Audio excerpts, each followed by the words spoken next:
them don't like acts. Every kid and race finally got places love to the max. And when we tell them Manel, Douglas politics, this is Douglas politics, yo. Douglas politics, listen Douglas politics, yeah. Douglas politics, this is Douglas politics, yeah. Douglas politics, this is Douglas politics. And it is zero race talk, zero idiotic talk. I deal with facts and information.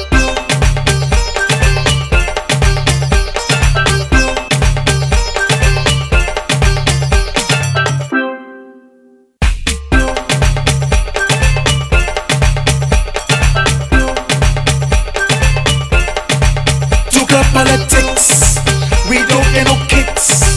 Trinidad and Tobago till we had this thing out to fix. We coming with facts, cause them don't like acts. Every kid and race finally got places love to the max. And when we tell them Manel, Douglas politics, this is Douglas politics, yo. Douglas politics, listen Douglas politics, yeah. Douglas politics, this is Douglas politics, yeah. Douglas politics, this is Douglas politics. And it is zero race talk, zero idiotic talk. I deal with facts and information.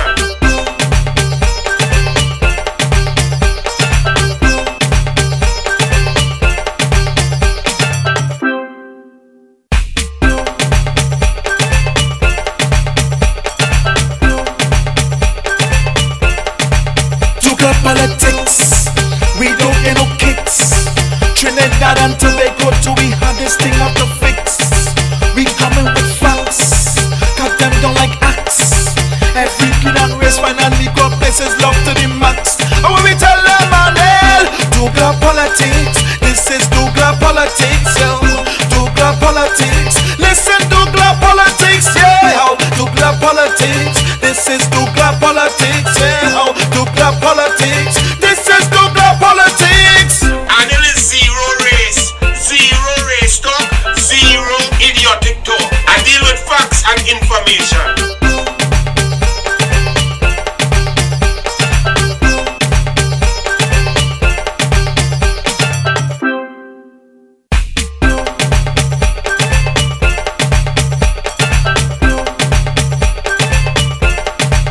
Douglas politics, we don't get no kicks. Trinidad and Tobago till we had this thing out to fix. We coming with facts, cause them don't like acts. Every kid and race finally got places love to the max. And when we tell them Manel, Douglas politics, this is Douglas politics, yo. Douglas politics, listen Douglas politics, yeah. Douglas politics, this is Douglas politics, yeah. Douglas politics, this is Douglas politics. And it is zero race talk, zero idiotic talk. I deal with facts and information.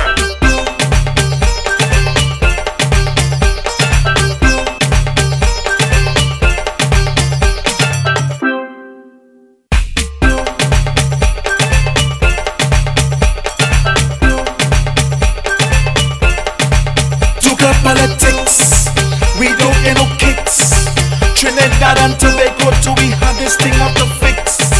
We coming with facts, cause them don't like acts. Every kid and race finally got places love to the max. And when we tell them Manel, Douglas politics, this is Douglas politics, yo. Douglas politics, listen Douglas politics, yeah. Douglas politics, this is Douglas politics, yeah. Douglas politics, this is Douglas politics. And it is zero race talk, zero idiotic talk. I deal with facts and information.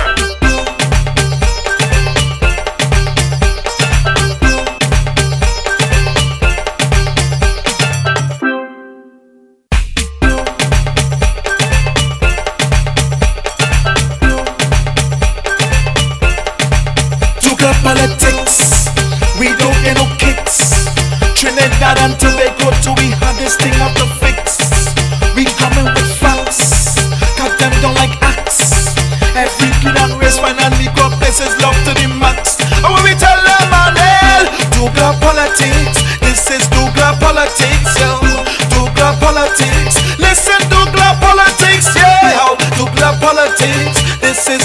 politics, yeah. Oh, Douglas politics. This is Douglas politics. And it is zero race talk, zero idiotic talk. I deal with facts and information.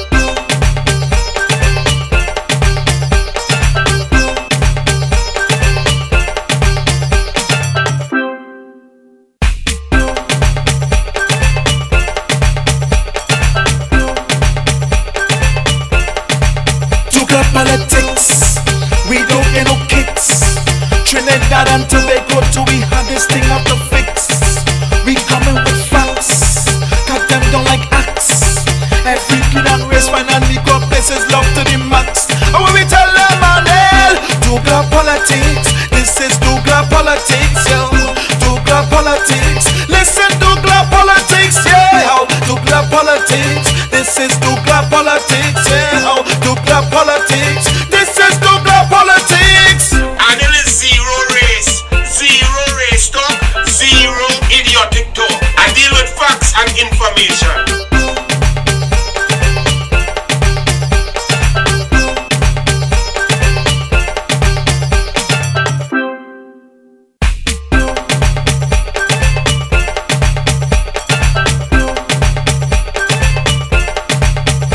Politics, we don't get no kicks.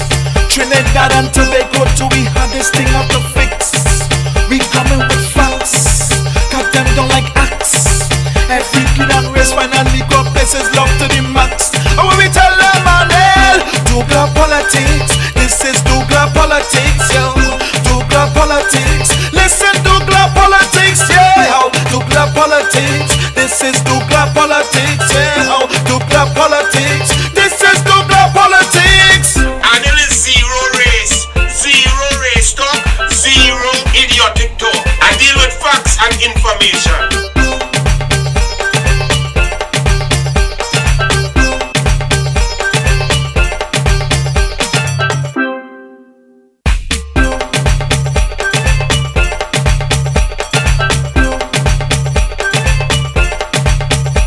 Politics, we don't get no kicks.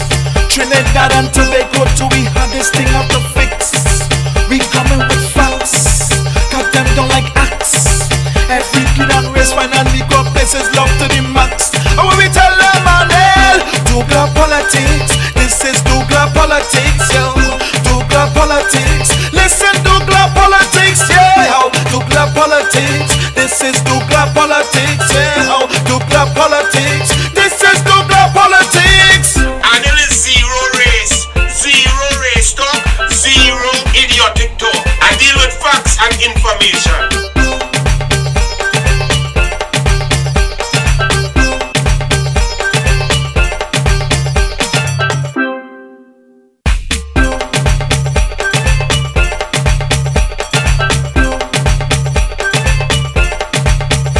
Politics, we don't get no kicks.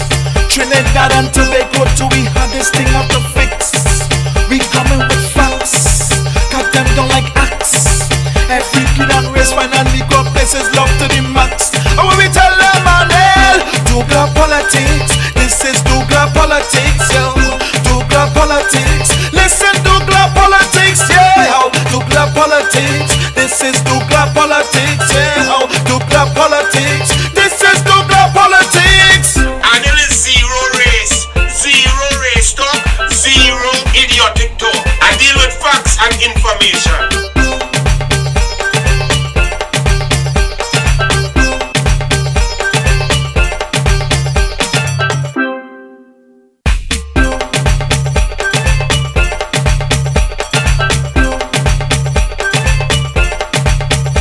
Politics, we don't get no kicks. Trinidad and Tobago till we have this thing out to fix. We coming with facts, got them don't like acts. Every kid and race, man and Negro places love to the max. And when we tell them, man, Douglas politics, this is Douglas politics, yo.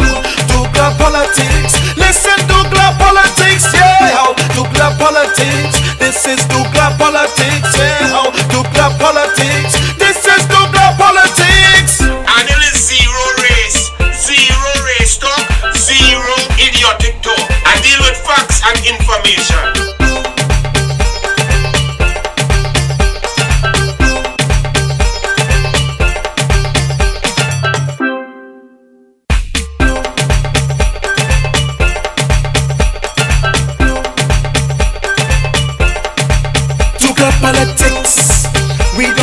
kicks. Trinidad and Tobago to we hardest thing of the fix. We coming with facts, got them don't like acts. Every kid and race finally got places love to the max. And when we tell them Manel, Douglas politics, this is Douglas politics, yo. Douglas politics, listen Douglas politics, yeah. Douglas politics, this is Douglas politics, yeah. Douglas politics, this is Douglas politics. And there is zero race talk, zero idiotic talk. I deal with facts and information.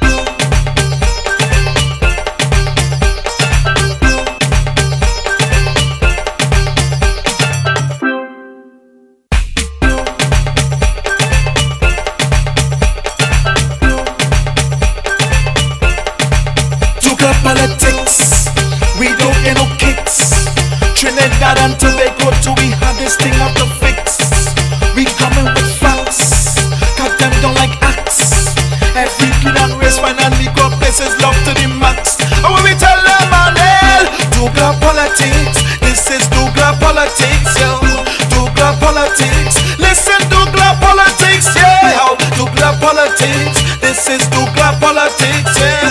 Douglas politics, this is Douglas politics. And there is zero race talk, zero idiotic talk. I deal with facts and information.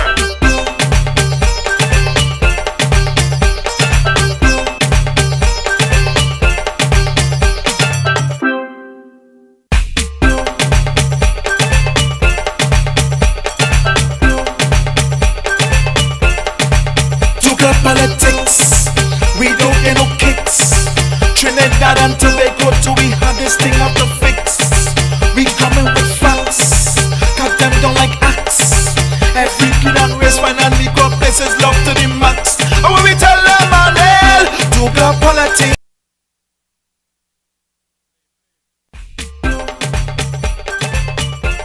Douglas Politics tonight, Tuesday night, 7:30 p.m. Douglas Politics. We not playing, we not sticking. Even this promo is gonna be short. Action, too much information. Dr. Rowley, the lies continue. Lie after lie after lie. Douglas Politics tonight, 7:30 p.m. sharp. 7:30 p.m. sharp. Douglas Politics. Douglas politics, listen Douglas politics, yeah. Douglas politics, this is Douglas politics, this is Douglas politics, yo. Douglas politics, listen Douglas politics, yeah. Douglas politics, this is Douglas politics, yeah. Douglas politics, this is Douglas politics. Douglas politics, this is Douglas politics, yo. Douglas politics. Good evening and welcome to Douglas Politics. Let me tell you something. You know how incompetent Keith Rowley and his government are. Let me just give you a little example one time off the bat. Please share the live and let's go because plenty action tonight. Imagine I just come from the Senate. Franklin Can, former Minister of Energy and member of the Senate for the People's National Movement, passed away about 10 days ago. We come to the Senate today after last week where the Senate was just held for everybody to get up and praise Franklin Can. A week since then, Rowley and his cabinet, Rowley by extension, Rowley alone, all he had to do is replace one senator. Do you know today we gone in the Senate and there was a senator, an honorable gentleman, a Muslim gentleman, in the middle of Ramadan, and Ramadan Mubarak to him, to replace Franklin Can on the PNM side. And he had to sit down there. Senate start at 1:30 on the dot. That's one thing I like about Parliament and Senate. They don't make joke with time, just like Douglas Politics. We don't make joke. And they had no instrument of appointment from the president. The president has to wait on Keith Rowley, the prime minister, to send the information about who is going to replace Franklin Can so that she and her office can do up the instrument of appointment. That instrument of appointment only arrived at 2:06 p.m. and 55 seconds. 36 minutes and 55 seconds after a man dead 10 days. Rowley cannot even appoint a replacement senator on time. Now, why do I make that point? We have critical issues to solve. Pandemic, no vaccine. We need to get herd immunity. Israel get herd immunity already. We need to vaccinate 750,000 citizens plus another 120,000 Venezuelan immigrants before we have herd immunity. So that's 870,000 people. We only had 41,000 people, and Rowley cannot even appoint one senator in 10 days. And only don't find something wrong. I mean, I know he have COVID without symptoms and fake COVID and no vaccine and all of that, but that was a total embarrassment. Shame on the PNM. Even the president of the Senate was embarrassed. She had to stand down the thing before she saw the new senator. These are the items. You cannot do something simple. If you cannot be successful in a simple task, how are you going to deal with complex problems like crime? Imagine Rowley, Al-Rawi, Smallpin, and now failed Gerald Hines was telling us that they have the policies and the programs and the investment in place to solve crime. Not that it is a lockdown, not that we have been under lockdown condition for 14 months. When we held a state of emergency, when 50 machine guns come in and trying to find them and so on. Back in the day, they say, well, the murder rate went down to 375. That don't count, Kamala, because you call a 3-month state of emergency between 6 a.m. and 6 p.m. That didn't count. But we on lockdown. Out of 14 months, we on total lockdown for 9 months, 24 hours. Not even Kobo walking on the road to eat dead iguana or caiman that gets squashed, because no caiman gets squashed because no car on the road. And crime rates still rocketing, skyrocketing. But them say they have it under control. 8 murders on the weekend. A weekend of bloodshed, the newspapers say. When they buried a 96-year-old woman who was strangled and murdered for a little bank card. Imagine that. They are saying they have crime under control. And to the Catholic priest, coming from a Catholic, I'm not the best Catholic, but a Catholic, to tell me don't dwell on how she died, a lady at 96 years old. I mean, I agree with you for the family. Your message was to tell the family, remember her in her heroic ways, her motherly ways, how she loved them, cared for them, took care of them, and so on. I agree with that. But for leaders in this country, we have to dwell on how she died so that we will feel the pain of a 96-year-old woman being strangled, and we will solve the problem. Not the PNM don't care. They want to go and procure without procurement. They want to buy more ferry. They want more ferry to go down the road, sell it, and sink. That's what they want to do. They want to recuse themselves. But real people who love this country will feel the pain and dwell on the death of a 96-year-old great-great-grandmother who was murdered, so that we will do the correct thing, put the policies in place, give the police the resources to fight the crime across the board, and not say, if we obsess with CCTV, we obsessed with CCTV, we obsessed with computer, we obsessed with pepper spray, we obsessed with investigation, we obsessed with pathology, DNA lab, we obsessed with all sorts of investigative techniques to keep the population safe. That is what the UNC obsessed with. So we will dwell on this, because this had to be madness to reach 96 years old and get murdered, and all you taking that so easy. Out of control crime, says the Express. You see, it's amazing. Election just gone, August 10, 2020. Crime was out of control before. Economy was out of control before COVID. The same incompetent man was prime minister before. The only thing changed since October is them have the answer who tried to buy out OCM, and all of a sudden the truth start to prevail. Out of control crime, Daily Express 27/34/2021. Already in the throes of a surging COVID-19 infection, and tightening economy, the population is under increasing anxiety about serious crime. Every crime inflicted on anyone is painful, but the recent reports of rape and murder of elderly women are especially gut-wrenching. For a beloved 96-year-old woman to be strangled to death for a bank book and ID card, which may prove useless to her killer, and another 2 women aged 75 and 85 to be violated by rape before being robbed, described a depth of unimaginable depravity. But you all said it was okay for a man who was a teacher in Tobago to have impregnated a girl of school age.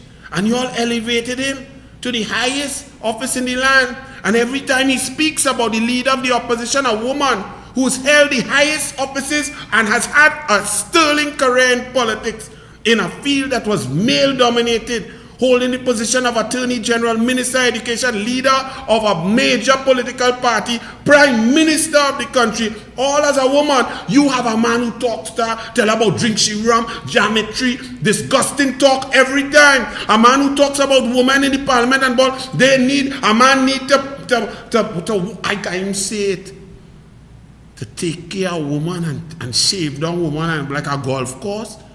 All you elect that. And then wondering why these things happening. That's what y'all did.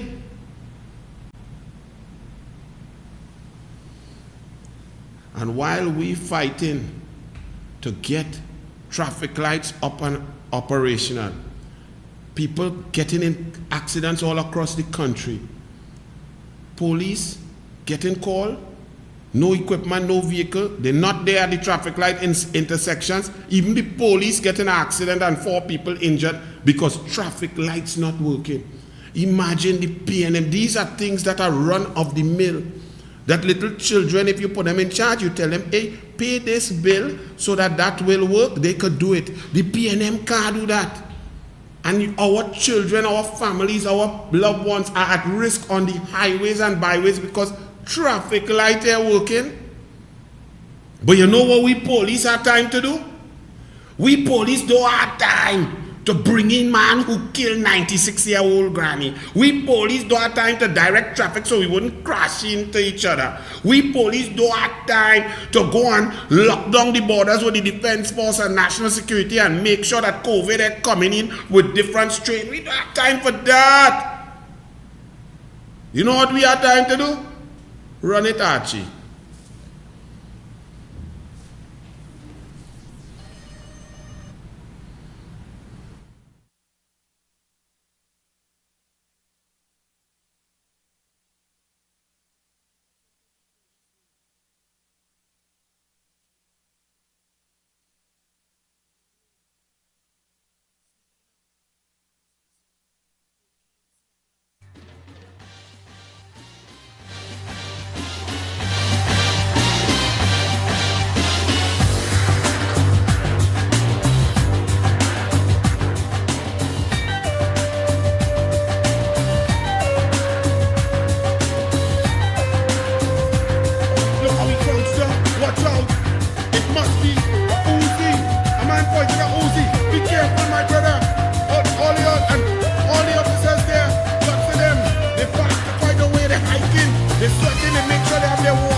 They got them. Oh my goodness. They were doing a bad free. freestyle. One of them was doing breaststroke and another one was doing a backstroke in a river. 6 of them in the hot sun, open air. They went miles up. They trekked. They took out their phone. They crouched down. They had their guns ready. And yes, they solved the crime. 6 children swimming in a river.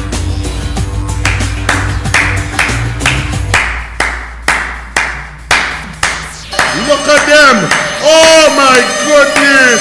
You got those criminals. Look, one of them even looked like he had something to catch a fish. Oh no. Look at him. He had a little line to catch a fish. They've been arrested for wearing ugly baggies in a river. Wow. Where all there was when the wedding was right, they all didn't have to climb no rock. Come down there, chief. Well, there was when Andrew Gabriel had his daughter wedding right there in Sinclair, right there by the police station, by about 6 police stations within 8-kilometer radius. Where all the police was, all they didn't have to climb up no rock, hold on to no rope, go down and duck down, take out your camera and film. Where all there was with the big shot P&M wedding. Where all there was to raid and shut down, all you gone quiet up in the bush there with all of that drama, all of that effort, all of that surreptitious great work to catch 6 children swimming in a river. And we deading out here. I want to say to Phil Gerald Hines, you hit the road running, boy. What? Pumpsy Rasta. Oh Lord, I wish you was there. They could have kicked the pristine water from the Cerro de la Ripo on your Pumpsy Rasta head. All you cannot be serious. A father stranded while that going on. Father stranded in Canada to miss his son's funeral. Some boys got in an accident since April 18. Father cannot come to bury his son because he get an exemption for May 5th. The boy done dead 2 weeks already. The P&M give he an exemption to come in on May 5th. Then 14 days quarantine, then May 19th. How long people go freeze their child there and leave them dead on the earth rather than put them in the ground? One thing I love about the Muslim religion, they don't play. As you're dead, go down. Son, go down, go down. But Franklin Khan's daughter, and I welcome her, I'm glad. I am happy that her daughter gets to bury her father. Because fathers have a special little place for their daughters.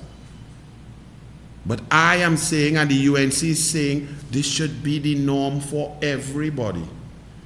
They have some clown who couldn't even get into Form 6 Fatima talking about don't begrudge Franklin Khan's daughter. Who would begrudging anything? And who write that for you? You can't even spell begrudge. Simon the Nosebreaker, you big dunce. Don't begrudge. Nobody's begrudging Franklin Khan, P&M minister, daughter, anything. What we are saying, clown, and let me talk slowly for you because I know your brain works rather slowly. We are saying every citizen has that same right, that nobody is bigger than anybody else. We are all citizens here, whether ministers, senators, opposition, commissioner of police, fire chief, CPEP worker, teacher, professor, business owner, businessman, nurse, doctor, garbage collector. Everybody is the same under the law. So therefore, if Franklin Khan's daughter could come in 5 days, this father could come and bury. Cindy could come and bury she father. Other people who are outside and fighting for 14 months to come home should have been allowed to come home. Do you understand, Simon the Nosebreaker? I know it's a lot for your little brain to soak in. Take your time. Slow your roll. I know you're not even able to fix pothole.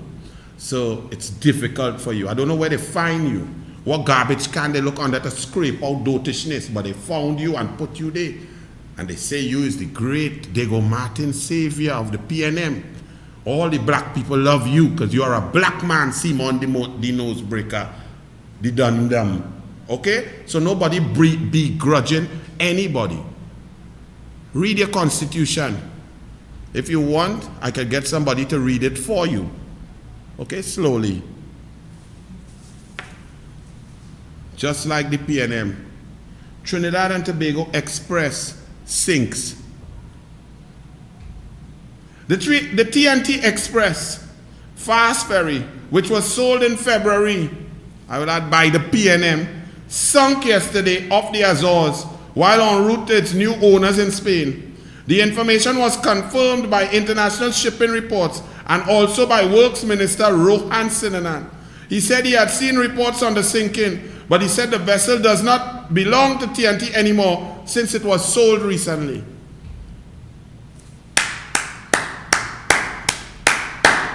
Fantastic answer. So we sold someone, took their money. The people of Trinidad and Tobago put the money in the consolidated fund, in the coffers, to be spent by us, the people of Trinidad and Tobago, who you represent, Rohan Sinanan. And your answer is, well, hard luck. We don't take the money, we sell that to them already. That not we own? Are you all really serious? That's the reputation that Trinidad and Tobago is going to have. Like a bunch of used car salesmen. We smart men. We sell people crap that sink before they could use it and keep their money. Look, give back the people their money. You all have no shame. And you're so blasé. Well, it's not a whole now. Boy. But now the truth coming out. Economic emergency, says the Express, opinion 26/34/2021. In an update on the economy in the first 4 months of fiscal 2021, Finance Minister Colman Budd reported that the actual revenue for the period was 1.8 billion below projection. So already last year, Rowley and them come and tell you they dip and take out $18 billion of your money to spend. And in the first quarter here, them fall short by 1.8 billion already that they fall short of, and Colman Budd gone and borrow money again. From whom? At what interest rate? The Express says Budd felt that although it had been difficult, the government had managed. Yes, they have managed to eliminate your savings. They have managed to eliminate the reserves that Kamla Persad-Bissessar left there between $10.86 billion and $12.26 billion US, down to $4 billion. They have not added to the Heritage and Stabilization Fund that was left in 2015 at $7.7 billion US dollars. It's now about that same figure when it should be up at somewhere about $11 billion. Your children's savings is being spent out by that Dwen, and he says, yes, we manage well. While the job opportunities are gone, illegal immigrants are all over the place and we cannot handle it. The health sector is in a mess. They cannot even pay for traffic lights. The road in a mess. The airport is going to get downgraded because they have not paid the bill for CETA. And they say that everything is okay. Bartlett, economy seems on the verge of collapse. For those of y'all who have been watching Douglas Politics now, since last year, April or May, whenever we started, you would know that I was telling you that we had collapsed before COVID, and under this incompetence, we're in total collapse. Now, all of a sudden, 8 months after an election that was governed by an EBC headed by the niece of a sitting former PNM minister and the best friend of a sitting minister of education now.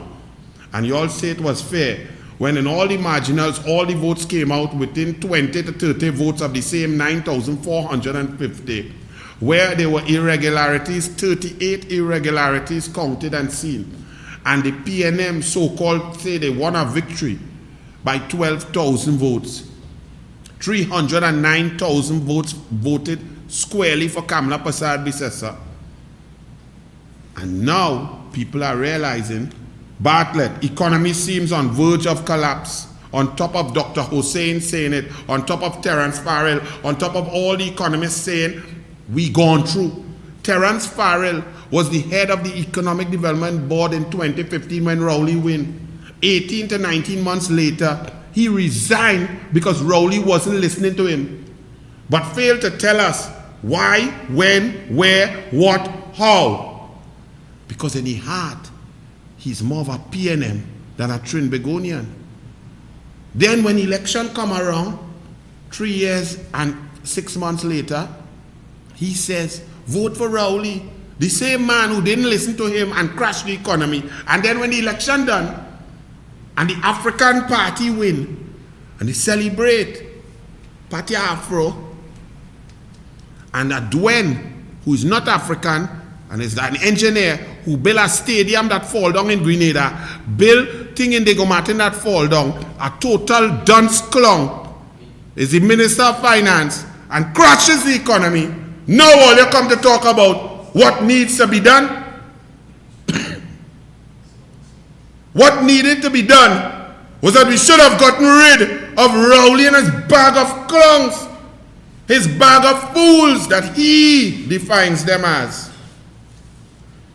I see Judy Raymond start to work again. I explained to y'all that Stuart Young is conflicted because as an attorney, he was the lawyer on record of Malcolm Jones, the man who created, produced, engineered the loss of over $3 billion of taxpayers' money with the assets that have become the mainstay of a company called Nikwan Energy. Stuart Young say, I never worked for Nikwan Energy, so me I know what Robert's talking about. He talking stupidness, he desperate.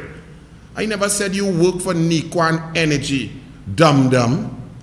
Malcolm Jones, the whole issue is Malcolm Jones, the assets and the money that was lost. The whole political issue is that you, as a lawyer of Malcolm Jones, you and Al-Rawi and Rowley took Malcolm Jones out of court when you became the government, thereby negating the opportunity of the country to recoup funds that were lost because of executive chairman decisions made by Malcolm Jones. Your government, of which you are a key stakeholder, then went ahead with Nikwan Energy, gave them minister's share of gas by the Minister of Energy, former Franklin Khan, and now you are the Minister of Energy. You all signed up as a cabinet to commit the condition precedent of the gas supply to Nikwan Energy in 2018, thereby allowing and facilitating Nikwan to get into business.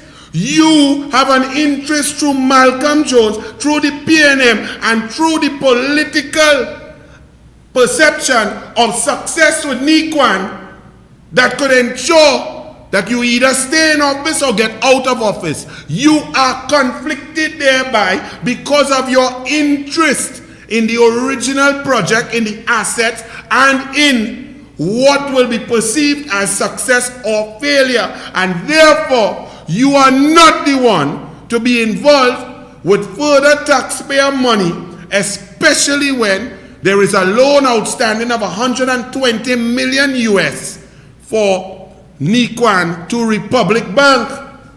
There's Malcolm Jones, Stuart Young client, and he ended the case but still took his fees. And furthermore, the government of Trinidad and Tobago is now in a position where Nikwan is basically insolvent. They have not paid workers between 9 and 16 weeks. They have created no revenue. They are now down for the last 4 weeks and possibly 3 more months down without producing. The note on the 120 million US needs to be paid. The government has a stake in that Nikwan, and I am saying that Stuart Young is conflicted and should recuse himself because any decisions made on guaranteeing loans, future funding for Nikwan, he cannot be the one deciding or taking part in that decision because he had an interest through Malcolm Jones, defending Malcolm Jones and the assets of Nikwan Energy that we are talking about. So to make a stupid, simplistic statement that I never worked for Nikwan, so I'm not conflicted, and clearly Judy Raymond must be come out of quarantine because she started back to work. Because here the news day, Energy Minister Stuart Young sees the suggestion of conflict of interest between himself and Nikwan as little more than a red herring. We agree. Really, Newsday? You agree? Did you just listen to the entire explanation that I showed you, since you kind of agree that because someone didn't actually work for a company that was created, that they are not conflicted? Is that your position, Newsday? But then again, y'all didn't have a problem when Stuart Young recused himself 52 times from the cabinet because of conflicts of interest. Newsday, Judy Raymond, did you have a problem when Stuart Young swore in to be Rowley's Gary Sober's right-hand man and under the office of the Prime Minister, and then his brother's company that the brother, Angus Young, is the CEO of, moved from zero public sector work to 3.81 billion of governmental work with no comparative increase in private sector work? You all didn't have a problem with that? Did you have a problem, Newsday, when Terence Farrell resigned and Rowley let the entire Economic Development Board lapse and then appointed Stuart and Angus Young's papa, Richard Young, as the man in charge of all future investment and all investment coming into the country? People will have to meet with him. And then Richard Young, Papa Smallpin, will have to go and report to baby Smallpin. They could knock small pins together and make sparks and take people money. That's, you all didn't have a problem with that? You didn't find that was a conflict? And now we have Angus Young, this clown here, who had no work from government, who had won no tenders before his brother became super minister. Now he's so good. He's the greatest CEO in the history of the planet. Amazon had a step down. Exxon Mobil, all of them. EOG looking for he. He is the greatest. Bank of America want he. They want him in all of the biggest casinos and businesses of the globe. Bill Gates looking for Angus Young, because to move from 0 to 3.81 billion at last check, we ain't know what Colin borrows for the last 8 months. So I don't know if he borrow more. But now, look, Angus Young, such a brilliant mind. So amazing. I mean, if any job opens up in any company globally, he will be headhunted. Now he's turned his little parlor where we just drink rum next to Frankie's on the avenue into a merchant bank. NCB Merchant Bank, because Smallpin and Rowley, Smallpin put his hand up and swear to serve the country while his hand was all up in Rowley K-Pac. So, and this is what happened. And not only that, they put it in your face. They put big picture and the boss, what's my boy? What's my boy? Yeah. And he telling we, when we ask him about we money and how they win and how they beat Republic Bank and what's the tender and what you rate and how a small company so start to win tender and what he feel, he say, I love my wife. I mean, happy that you love your wife. I hope your wife love you too. That's great. We not interested in that. We interested in knowing how the tenders went. When Rowley was asked by Rudal Munilal Newsday in the parliament back in 2017, 2018, if UDCOT was moved under the office of the Prime Minister, which is where Stuart Smallpin and Rowley was, Rowley said, no, it was not. He knew no such thing. And Munilal showed that Rowley was a Franco-Met liar once again, because the Gazette, Paula May Weeks, the president, 13 days before, had put UDCOT under Rowley and Smallpin at the office of the Prime Minister. And do you know what miraculously happened at that time? Boom! UDCOT took the first loan of $180 million from this clown, Angus Smallpin Young. And you all say other people thief, UNC is thief. Well, they get hospital. All you had sport funding, all you get road, all you get laptop, all you get 106 school, all you get 79 recreation ground, all you get aquatic center, cycling velodrome, national tennis center, you get university campus, you get MIC centers, NESC centers, school feeding, 100 extra million in textbook. UNCT, what you get? What you get? He get, his company get, the Easy CEO, get more than all you put together. Stay up, black man. Rowley, that black man on that golf course is just amazing. Oh my God, that's a black man. He fights for black people all over. That black man who went on any pinky see, go when he's in Gurul Park on the 31st of December 2019, and Andrew Gabriel and those boys smoking a cigar and drinking a scotch, saying, look at our little black boy. I'm proud of that black man. I'm so proud of that black man. I'm going to take a break to respect that black man. Rowley, way to be black, dude. We're coming back.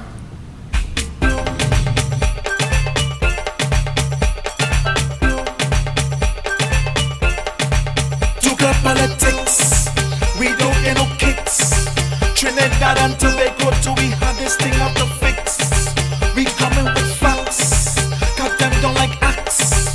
Every kid and race find and Negro places love to the max. And when we tell them Manel, Douglas politics, this is Douglas politics, yo.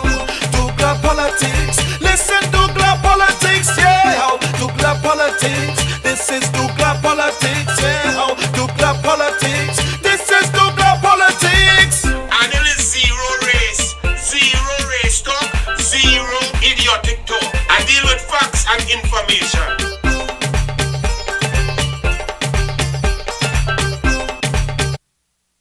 And welcome back. We're moving right ahead. Stuart Smallpin Young said on his Facebook page, in a post on his Facebook page, Young shared a signed April 19th letter he received from Barbados Prime Minister Mia Mottley. One of my last tasks, he said proudly, as Minister of National Security, it was a privilege and an honor to serve in the role and to help our CARICOM brothers. He said what? He was able to bring brooms, goggles, and protective coveralls to Barbados. Well, boy, congratulations. You sent some broom and mop to Barbados, and that's your greatest achievement as your last act as a Minister of National Security. What about when you attack and embarrass Trinidad and Tobago and attack Barbados, who was taking care of our 33 citizens? And you attack them and then say, but Bajans want to use here as a jump-off point. What about that? You think the broom's made up for that embarrassment? That you embarrass all of us in the face of Trinidad and Tobago, you as a representative? You know who I feel to hear from? Archie Avid boy. It's a Bajan man, the market vendor. I feel to hear from the market vendor on this Stuart Smallpin, because the market vendor and all can't take him. But he is boasting here that his last act before he was fired as Minister of National Security was to give Barbados broom. Run it. Yes, it's me, market vendor here again today. Boy, I going regional again. Oh, last Trinidad and Tobago. Here I come again, and Mr. Stuart Young is at it once again. Now, a contingent of Trinidad, soldiers and Defense Force fellas left the country, TNT Regiment, Coast Guard, Air Guard, and Reserves, going to St. Vincent and the Grenadines for 2 weeks to assist the government and the people of St. Vincent and the Grenadines. All right. So he says to the team that is leaving, now Mr. Young is thanking the delegation of soldiers, of regiment people, Coast Guard and others who are going down, thanking them for rising to the occasion and entering a country where an active volcano is going on. Fair enough. All good so far. Please be safe and continue to exercise your protocols as best you can. Fair enough. Nothing wrong with that. Then he says, he also reminded the contingent that they are representing the country. Hello? Well, who else could they be representing? They're representing themselves. You understand? They're representing you, Mr. Young. They're representing Trinidad and Tobago. I mean, it is not exactly like if they're representing what you would call Barbados, or Guyana, or Haiti. I mean, who else it could be representing but the country? Oh, Lord, but even if I get a little bit of a lash on that one, it is the next statement that really catch Market Vendor. And if I was one of them soldiers going down there, I would have let go of big, long strokes, and I might have been tempted to say something that might be, unmilitary. He says, do not disappoint us, he warned. Continue to do what you're trained to do. What exactly do you mean by do not disappoint us, Mr. Stuart Young? I think that's offensive. If I was a soldier, I would take umbrage at that. And if it was somebody representing the soldiers, I would have to speak out on that. Because I find that to be extremely disrespectful. Could the soldiers say to you, Mr. Young, please don't disappoint me again? Do they have the luxury of telling you as a politician when you disappoint them and when you don't disappoint them?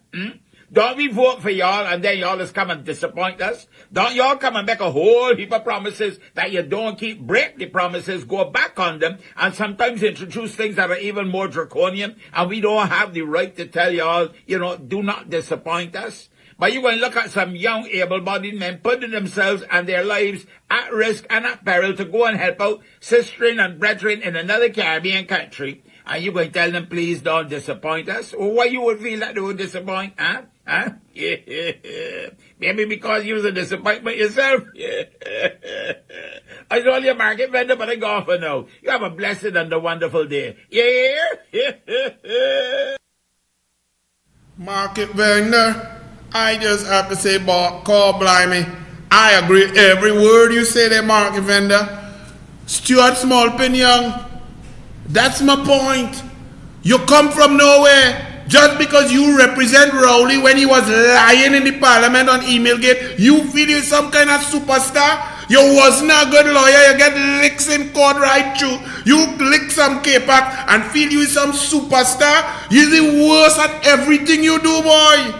Except procuring without procurement. I must say, you are brilliant at that. And you have the newspapers and the editors like Judy Raymond praising you. Go ahead, recuse yourself some more, because you are the Olympic gold medalist of recusal. You even recuse yourself more than the man who put on tight pants, print out, tight shirt to go in a little room with 13 men to bray like a donkey and spit in each other's ears and hug up each other. You recuse yourself more than he. He's silver medalist. And as we're talking about silver medalists and gold medalists, Olympics coming up. Olympics, we going into May. Olympics starting in Tokyo, July 23rd. Do you know this PNM government now saying that the note for funding for the Olympic team and Olympic preparation and Olympic athletes now at cabinet? It's now gone into cabinet. Think about this, The Olympic Committee's request for funding for the 2021 Tokyo Olympics has been sent to cabinet, right? Now, this Olympic Games has been postponed a year. So this Games was supposed to happen last year, July. On top of that, after 2016 Brazil, normal people could count 1, 2, 3, 4, 16 plus 4, 2020 Olympics funding needed. We normally have X amount of track and field athletes, 1 or 2 swimmers, maybe a boxer. We have Lewis in sailing. We have 1 or 2 a rower. We might get a taekwondo or a karate. We hoping to get an archer. Right. So you have a general idea of where we going, what we doing, and all of these athletes that need preparation. The team needs preparation. Olympic camps must be put in place. Under COVID, we need to have them all vaccinated to get a vaccination passport. Shamfa Kujo say no priority for athletes, but now their funding gone to cabinet, which means cabinet when the note is there, cabinet Thursday, even if it's there now, let's say it's there, let's say they lie. Thursday here, they go discuss it. They may want more information, send it FNGP. It go FNGP Monday and they get information on what to make sure that all the money is correct and so on. Then they go on a blue note and go back to cabinet for the next Thursday and they say, all right, well, we approve this. When them approve it, there's the next week Thursday, they come back with a pink paper now, and they confirm the note. When they confirm that note, the cabinet secretariat then have to take that to the Ministry of Finance, which is where the Dwen is at. And the Dwen, who don't care about all your sport, who care more about what he have and what he want to do, he will then have to go and say, well, where you going to get funding from? They don't even have funding to pay traffic light and CETA in the airport. They don't have funding for medicine and vaccination. They have to ask Ansa Makal for money to buy vaccination. They only have money to do what them want to do. Where we reach? We had to reach really about June, nearly July day. An Olympics starting July 23rd. Tokyo, any athlete going across to Tokyo to perform well, they need to go halfway, somewhere to Europe, Russia, anywhere around there, Germany. They need to go there about 5 weeks before. Then they need to get into Japan at least 20 days, 16 to 20 days before the opening ceremony or before the event. And they need to get a training camp somewhere in Fukuoka or somewhere. They may have no money. And you ain't hearing nothing. You want to know why you ain't hearing nothing? Because Brian Lewis, the president of the Trinidad and Tobago Olympic Committee, is a PNM. He went and screened for the PNM and was rejected. And so therefore, all of this incompetence, you don't hear a complaint. Because PNM don't complain on PNM. And that's why he should have resigned as the president of the Trinidad and Tobago Olympic Committee, because he's unable to do his job without fear or favor, malice or ill will. He is not able to put pressure on the government to fight for the athletes who need the funding to prepare to represent red, white, and black. We are sending our athletes out for those who could go. Those foreign-based ones might be all right. But the local athletes here under pressure. May 23rd, Diamond League starting. And our local athletes don't even know if they could get exemption, if they would be allowed to travel where they will go, because they ain't get no vaccine and double dose, nothing yet. And we hear nothing because Brian Lewis is a PNM. Do you understand? And that's where we are in this country. And as we talk about one Brian to another, I am reading a letter from the Ministry of Health. You could put it up on the screen. To the Honorable Brian Manning, MP, member of San Fernando East, Minister of the Ministry of Finance, 10A Navet Road, San Fernando.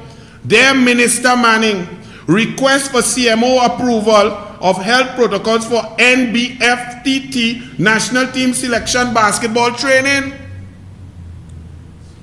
Why is Brian Manning writing to the CMO and to the ministry officials and being responded by his cabinet colleague Terence Dialsing about the National Basketball Federation?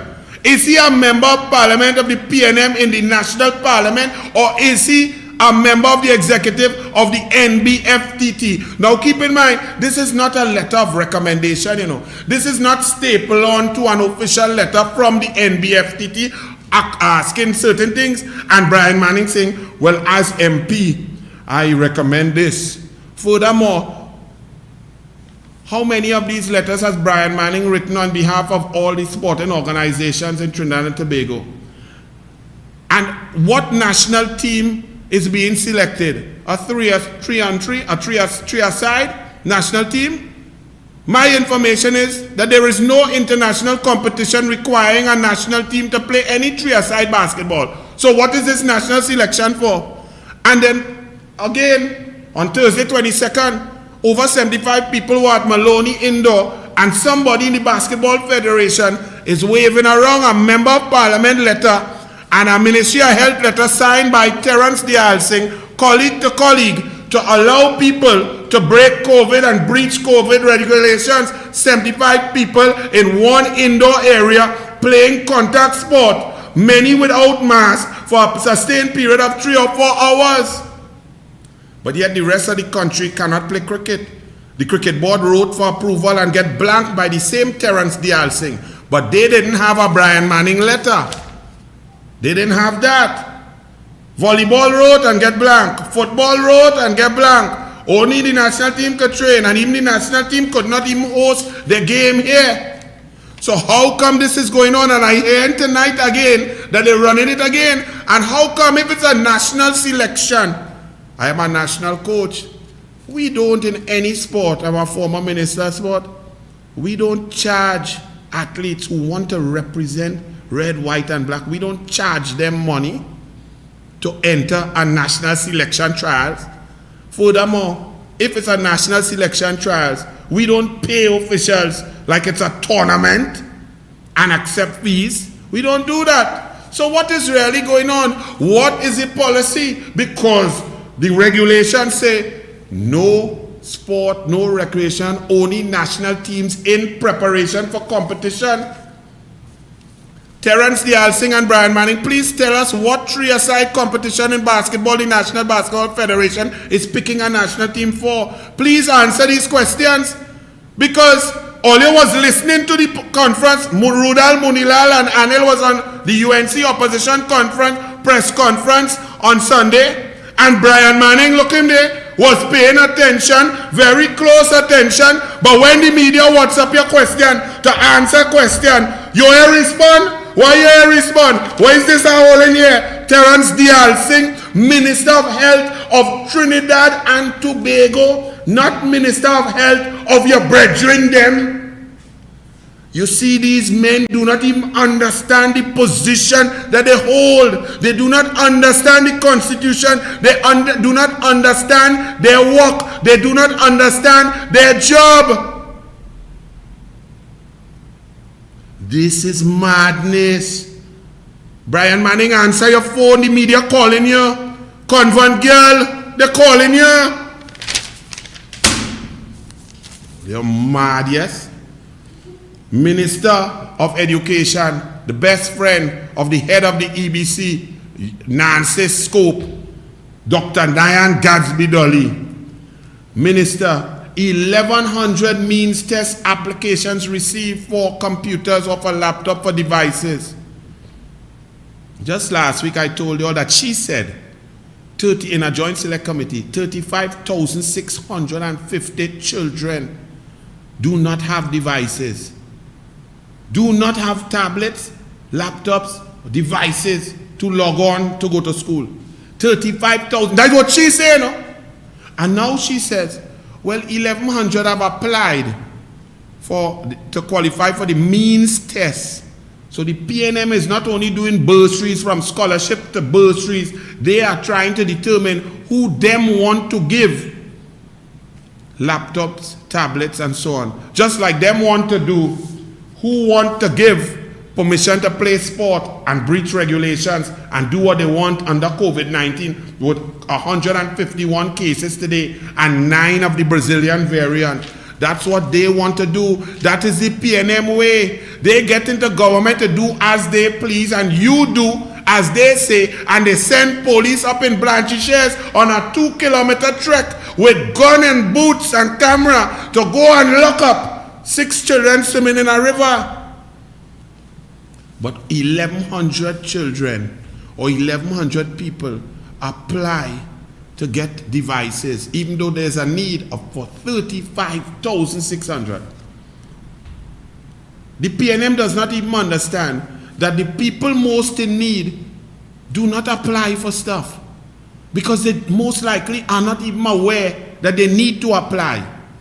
Poor people don't watch Diane Gadsby Dolly and whether she have new bundles, big bundles, or whether she's bundles of joy.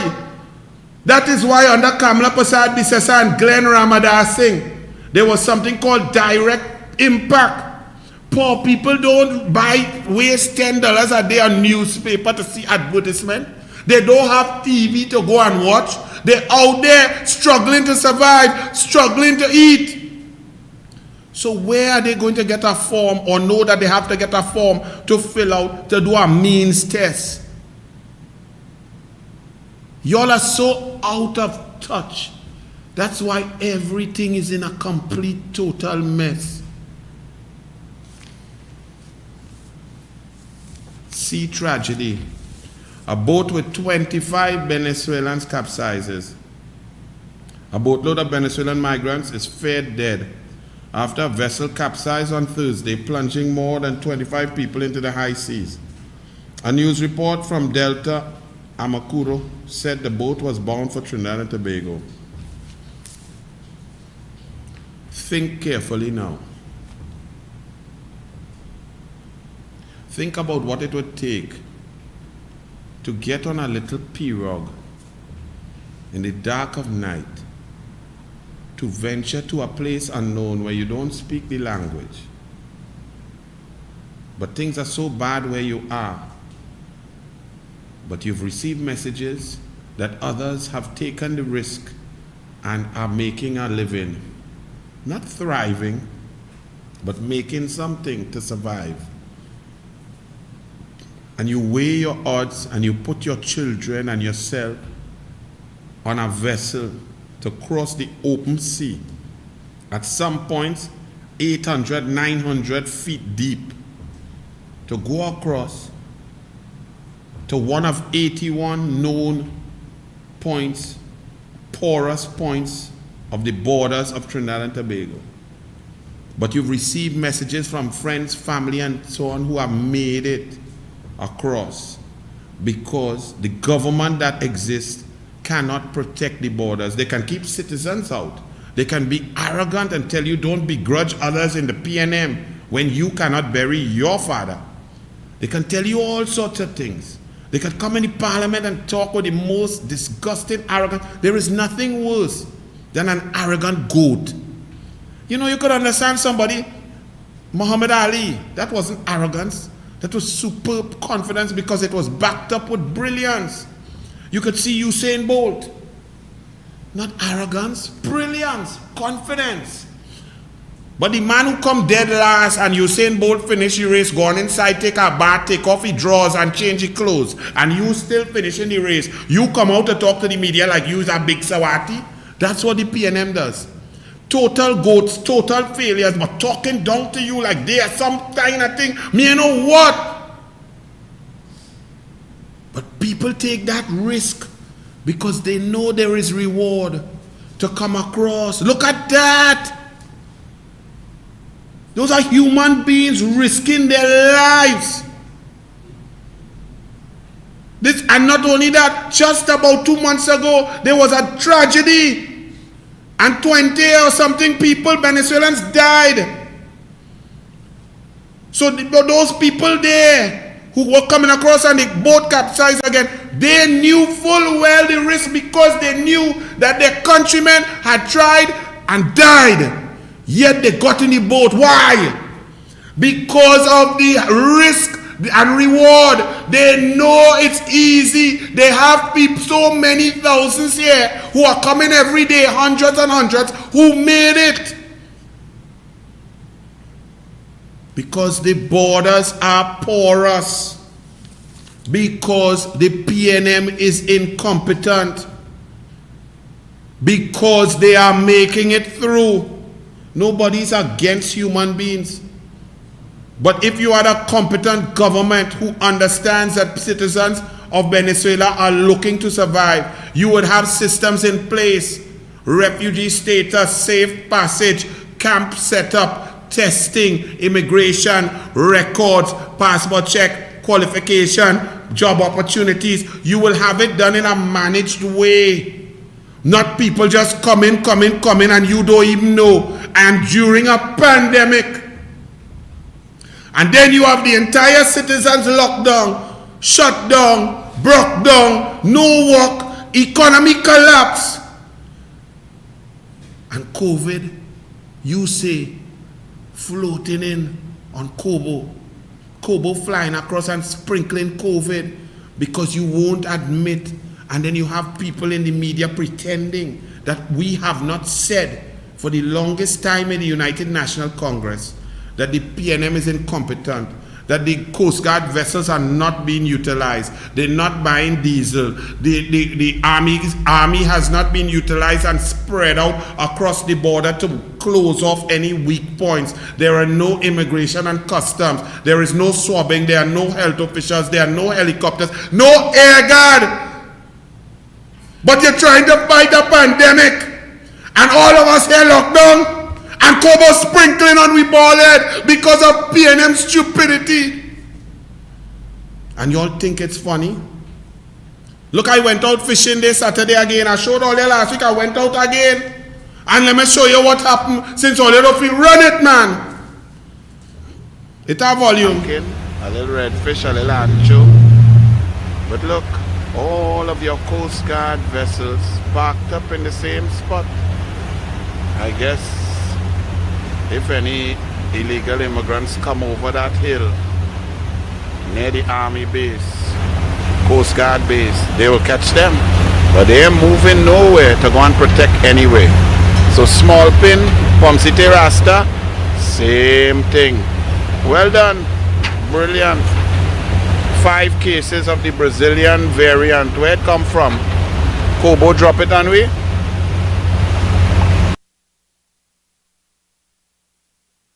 Yesterday, and obviously it will be more. Don't mind Dr. Hyde. First of all, said, no, man, that Brazilian variant that they're spreading, it's spreading like blue band on bread. And then on top of that now, Dr. Hyde saying, well, we don't have testing capabilities that much at UE, so we wouldn't test every positive test. You hear what I'm saying? So like today, or yesterday, last 24 hours, 151 tests.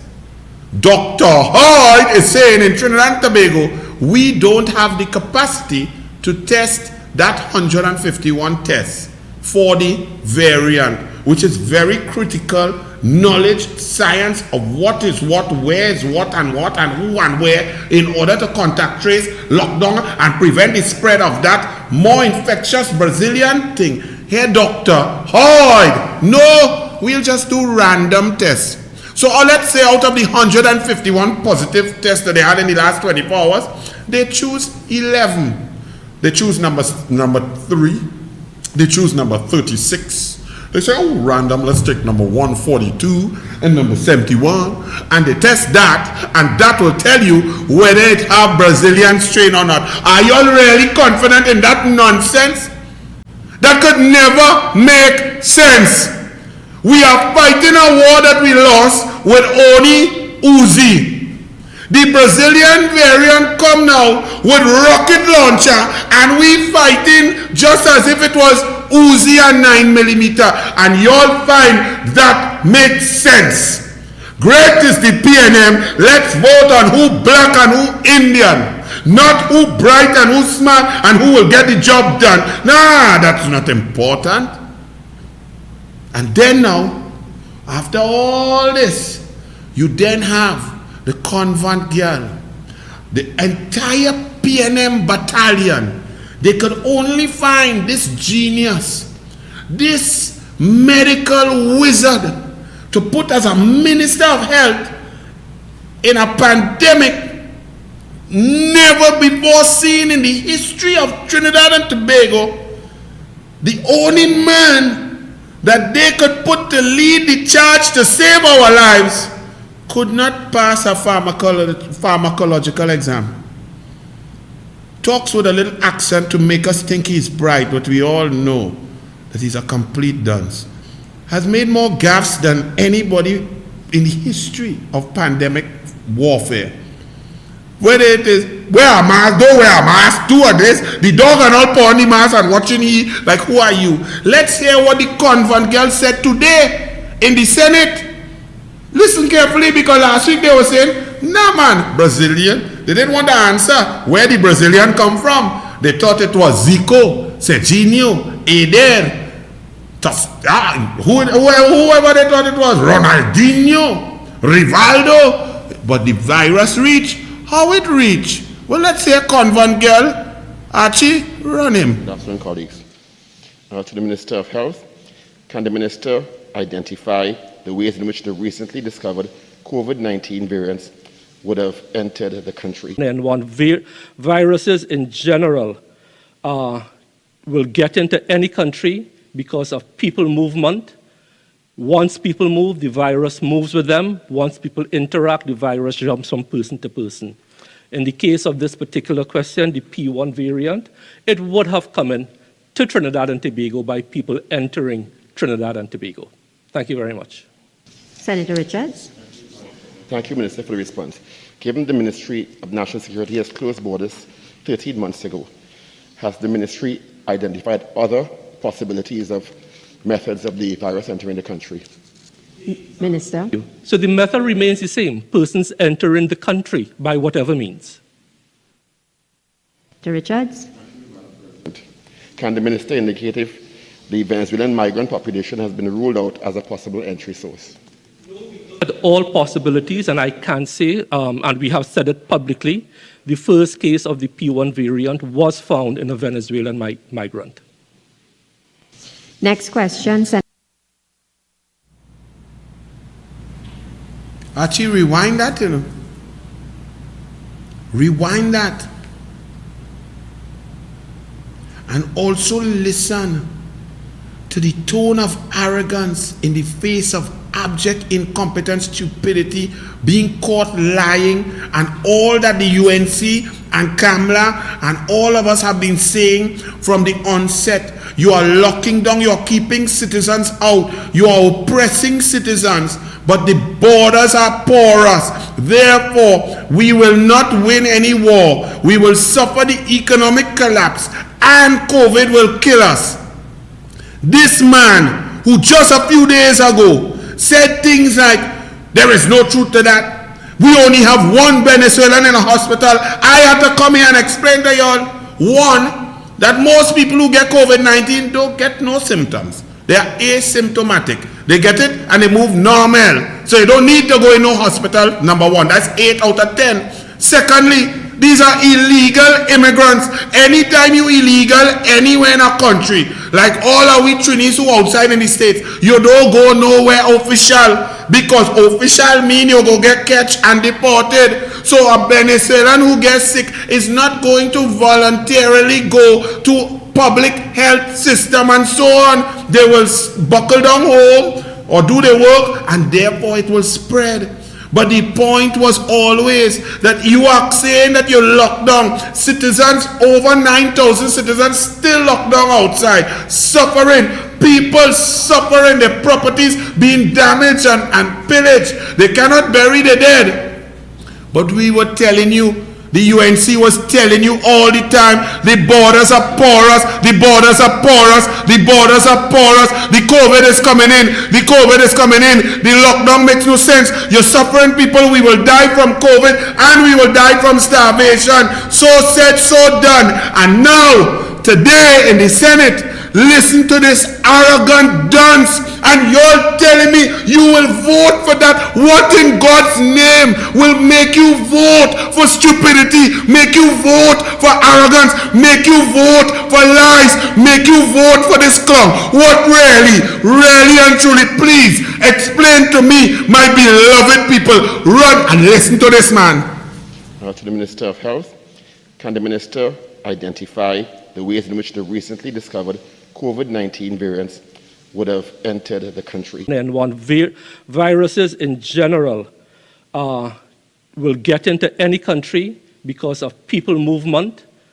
Once people move, the virus moves with them. Once people interact, the virus jumps from person to person. In the case of this particular question, the P1 variant, it would have come in to Trinidad and Tobago by people entering Trinidad and Tobago. Thank you very much. Senator Richards. Thank you, Minister, for the response.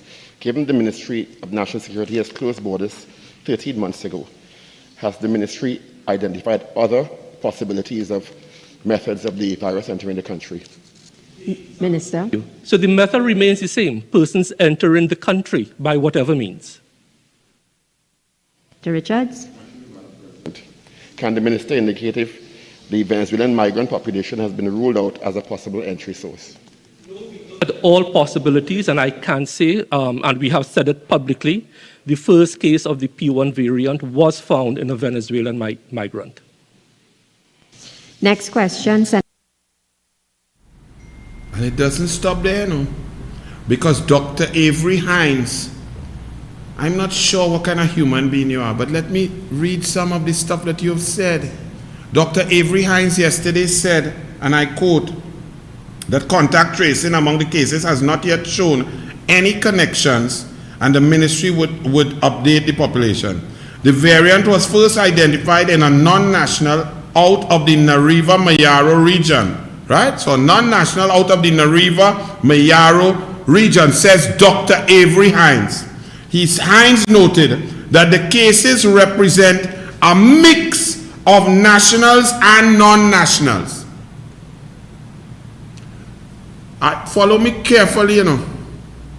First case is a non-national down in Nariva-Mayaro. Okay? Where that non-national come from? With the Brazilian variant. Then, the other cases out of the 9, it's a mix of non-nationals and local people who went nowhere, get no exemption, and go Brazil, and samba, and watch no G-string dance on the streets of Rio de Janeiro. Okay? We right here under lockdown. But some of we people get it. Hear this next piece of brilliance from Dr. Avery Hines. He says, the authorities cannot say, Hines said, contact tracing of the first 4 cases have shown no connections. So no connections with the first 4 cases. So that means it's different. That's dangerous. That's worse. If you could say one case, one migrant come in and touch John Brown, Susan, Teresa, and Sujida, then you're all right. Because you could lock it down, broke it down, quarantine it out, and shh. But if it had no connection, it had different spread, like bushfire, it had match here, tree plume here, it had lighter day, it had cigar day, and fire go burn from everywhere. So he say contact tracing has found no connection whatsoever. But then here, this piece of medical wisdom. The authorities could not say at this time if the variant was also in community spread.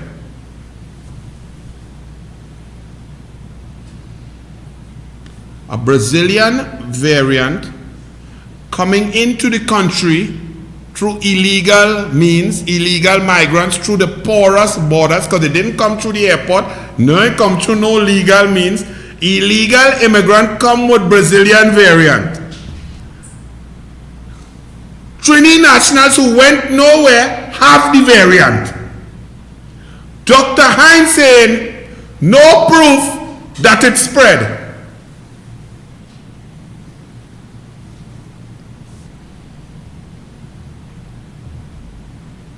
Dr. Hines, how did Trini get it if it didn't spread? And if there's no connection through the 9 cases and it's spreading, and by tomorrow we go have 16 cases, Dr. Hines, what is spread? How they get it? It didn't spread? Really?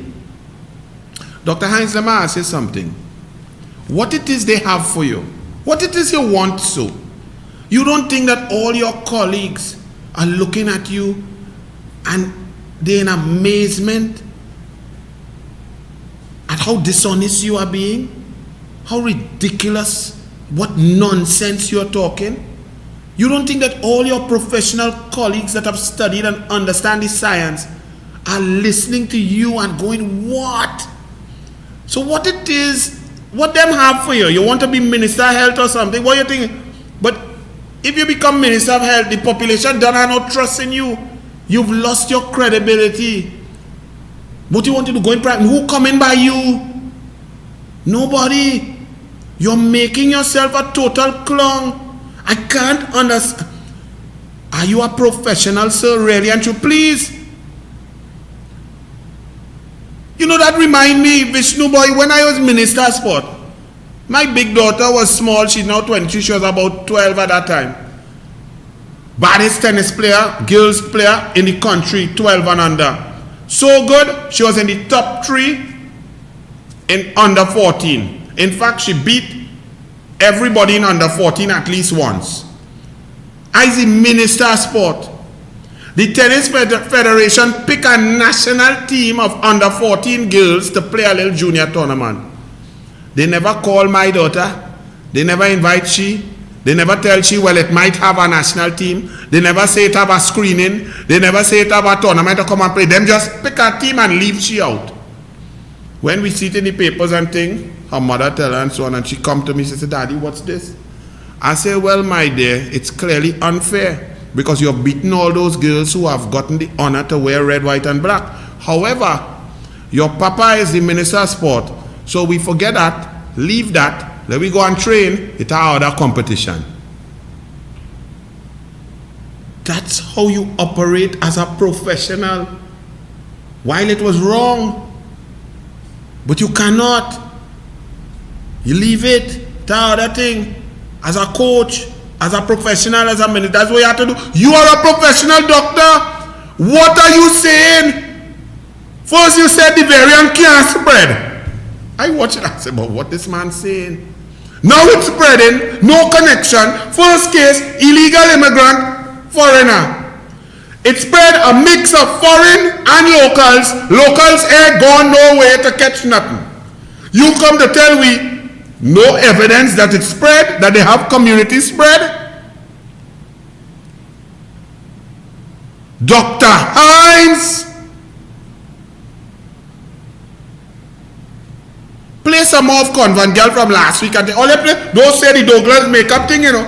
Like all they might forget. But I now forget nothing. Just like I tell all you, when the Yankees say we have terrorism, y'all are asking why, where, one? Dr. Keith Rowley, the Prime Minister of Trinidad and Tobago, went on a mission to convince the whole world that we had terrorist cells. He said it in the parliament. Faris Alrawi tried to walk it back because he realized it was an irresponsible, dotish statement. I on the radio said, boy, what are you talking about? He went in Laokata, he makes speech. We have terrorism. You all better take it seriously. The population better be careful. You better be scared because we have terrorism. He went to meet with ambassadors talking about the number one issue is terrorism, and I've got to discuss anti-terrorism fight with the ambassadors of different countries. It had terrorism, he said, carnival. They was going to blow up carnival. He then went and they tried to go on in roof of mosque and all kind of thing. They paid for advertisement on radio telling citizens ISIS is not good. All you remember those ads?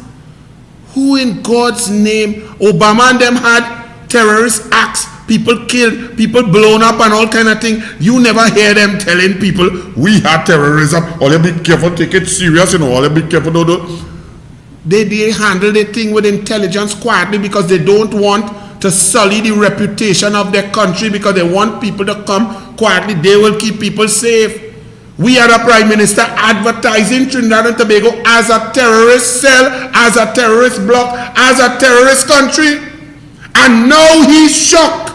And other people who want to be in politics but don't take the time to research and get information, talking about why the US put that Trinidad and Tobago, there is a terrorist risk, There is that in their advisory because the Prime Minister, the Honorable Dr. Keith Christopher Rowley, told the world that.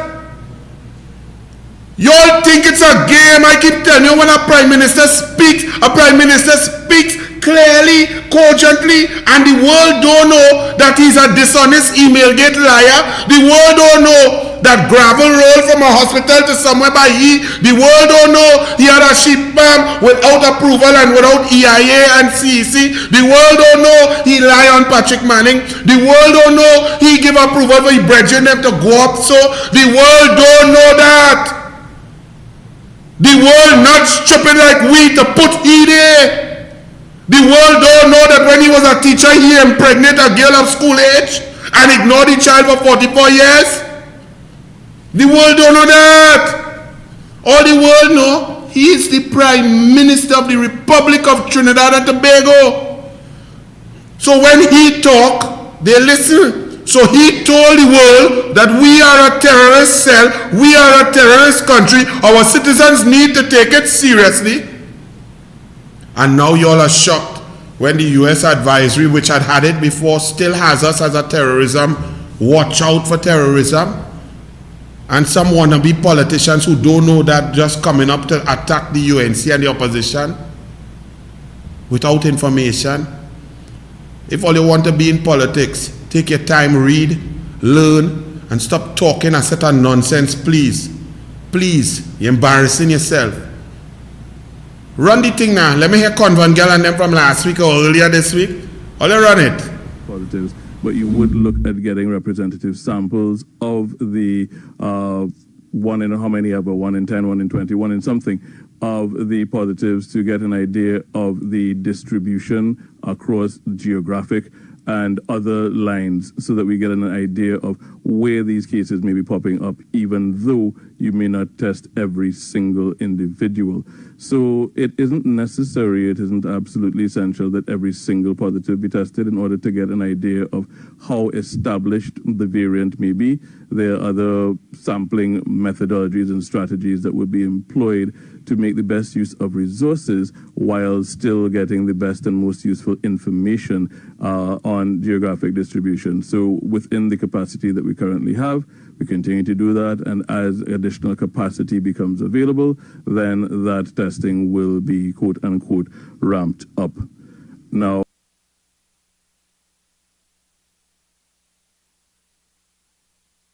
good afternoon, colleagues.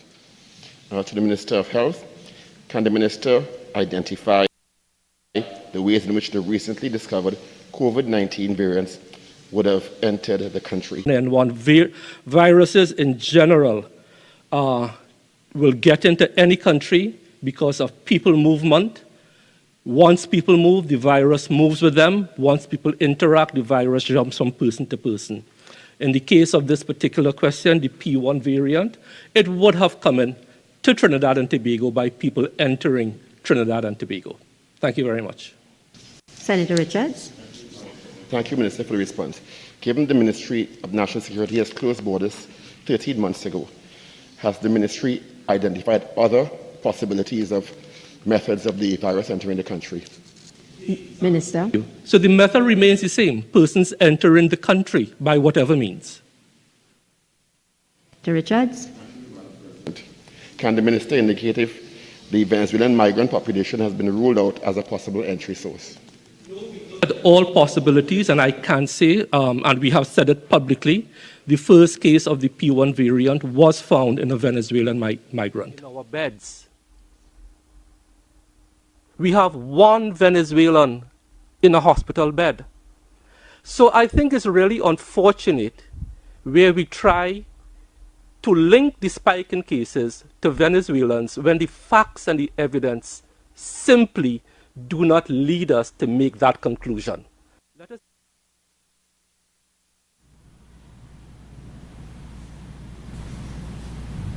Seriously? Citizens, we serious? These people are charting the future of Trinidad and Tobago. These people are charged with the responsibility of keeping us safe, getting the economy going, diversifying the economy, getting us to herd immunity, which means 750,000 Trinidad and Tobago citizens need to be vaccinated. If we are taking the double dose, that's 1.5 million doses of vaccine. And another 120,000 by 240,000 for the illegal immigrants that are here, because they are here. So herd immunity is a simple mathematical equation. The herd immunity, the herd is not only Trini, you know. The herd don't check Trini genes. The herd is not only red, white, and black, you know. The herd is all the human beings on the rock. So if you have 1.39 million Trinis, 1 million adult, and you have 140,000 illegal Venezuelan immigrants, them have to get vaccinated too. It's 70% of 1.14, not 70% of 1. Those are the people in charge. Elections have consequences. The man 5 days ago telling all you, stop that. The COVID had nothing to do with illegal immigration. When any human being with a modicum of sense could say the borders locked, citizens can't come back, those who coming back are under PCR testing, strict protocols, PAHO, World Health Organization and Ministry of Health. No spread from them. If they're positive, they're there, they quarantine. If not, they still quarantine, they're out and so on. But COVID just blowing up. Blowing up. After 14 months of lockdown, shutdown and mash up economy. And that same man who say, oh, rubbish, all they're talking about illegal immigration, gone in the Senate today, say, yes, well, wherever it come from, yes, it come from, yes, it's a Venezuelan, and yes, it come from, with arrogance. And y'all say you vote for, how you mean you vote for that? What? Please, how you vote for that? Then you have our next one. Another super spreader. The top two in the cabinet, one say one fool away and he turned out to be the fool. But he didn't know it had two fool, the one right next to he. Because the cabinet consists of the Prime Minister and the Attorney General. The Attorney General went and dressed up in tight pants. His wife was washing dishes and cooking and thing. He gone and put on a tight pants, watch himself in the mirror, see everything print out, put on a tighter shirt, tuck it in, to go into a small room with 13 men. And hug up and bray like donkey, spit on each other, laugh, no mask, no separation. And now, the second fool test positive or was in contact, sorry, not test positive. He was in contact with a COVID-19 positive person, so he is in isolation. So one fool now come out of isolation and the next fool gone into isolation. Run it there, Vishnu. Play a thing. Check and see, you know. Faris Al-Rawi, isolation.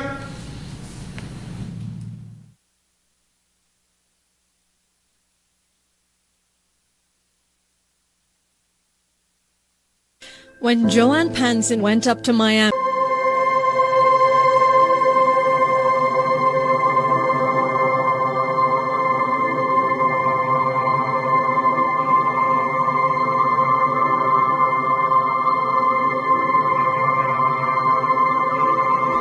because it only takes the drop in the guard of a few people and the irresponsible conduct of a few people, maybe one or two parties, maybe one or two lines, to put us on a slope to go backwards.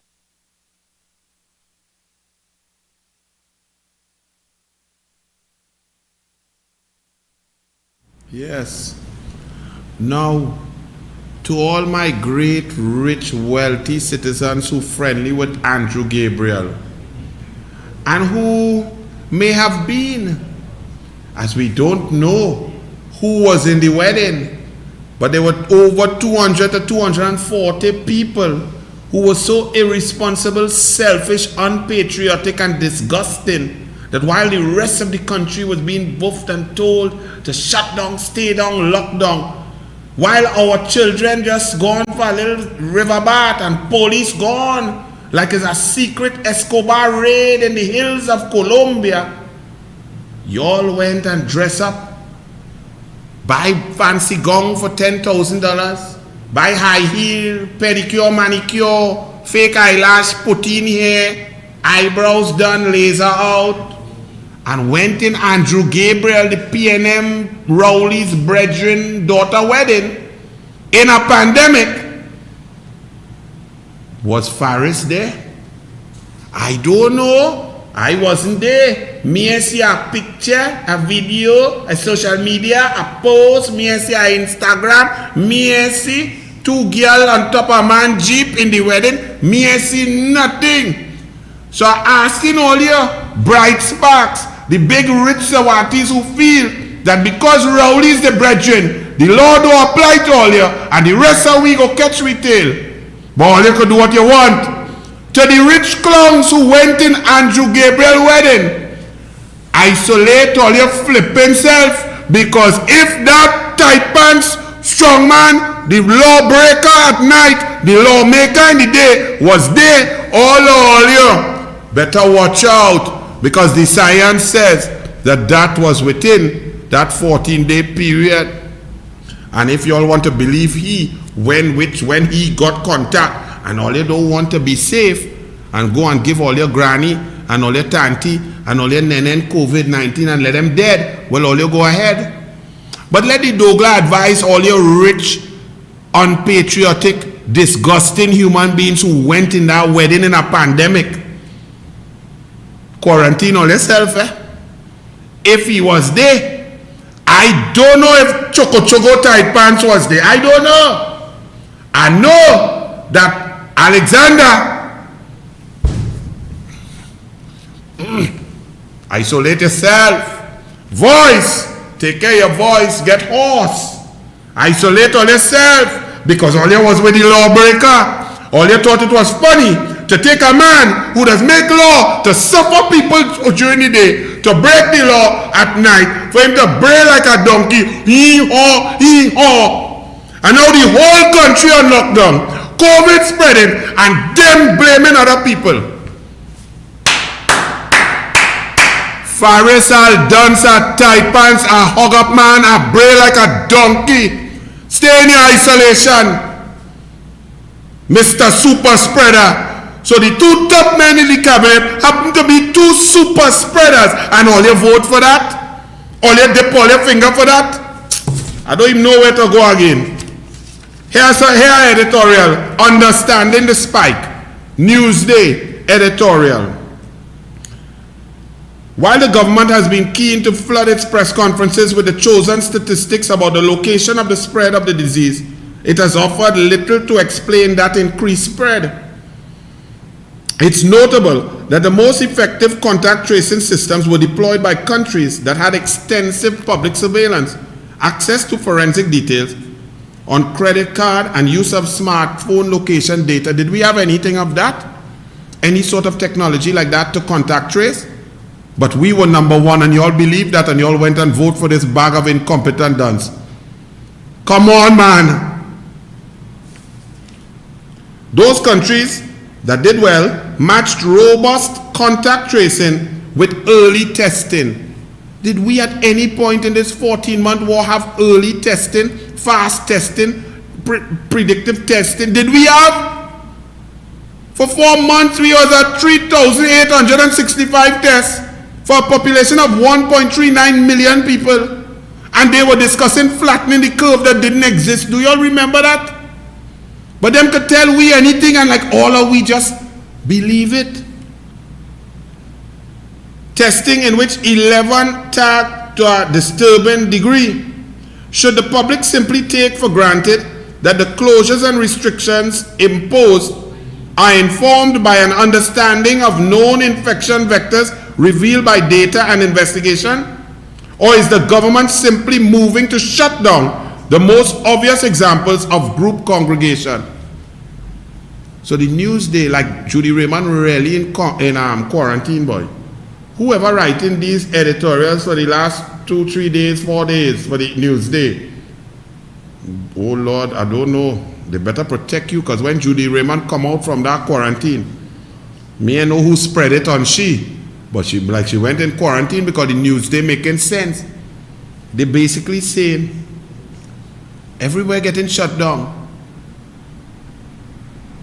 People asking for the science, whether it's schools, whether it's restaurants, bars, cinemas. People are asking for the science, whether it's for sporting activities, rugby, football, cricket, outdoor sports, indoor sports, rivers as opposed to beaches. People are asking for the science. And the news is saying, but where the science? Or are we just to believe all here? Trinidad and Tobago does not have a particularly inspiring record of making policy based on data. Let me read that again for you. This is Newsday, you know. Oh Lord, whoever write that, well, they better get ready. Pink slip coming from the pink lady, but she must be in quarantine, really. I tell she to go and get tested, you know. Mrs. Rowley safe, but not Judy Raymond. Me, I know if the super spreader was on it. TT doesn't have a particularly inspiring record of making policy based on data. And the less said about any institutional capacity for detective work, the better. Imagine that. But we had the institutional capacity to go and find 6 children bathing in a river in Blanchisseuse and lock them up and charge them. But we can't find who killed Granny at 96. We can't find and lock up who raped Granny at 85. We can't find how 8 murders happened in one weekend. But we could find 6 people swimming a breaststroke in a river.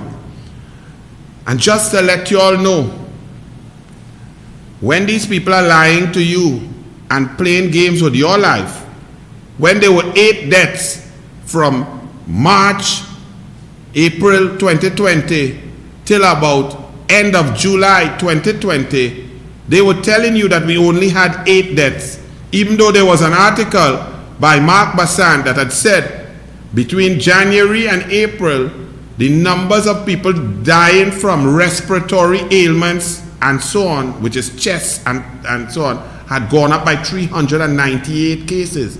And there was one doctor who came out and said, hey, nah man, that is normal. And that doctor name was Hines. Now we see, flash forward, we now see in this Hines.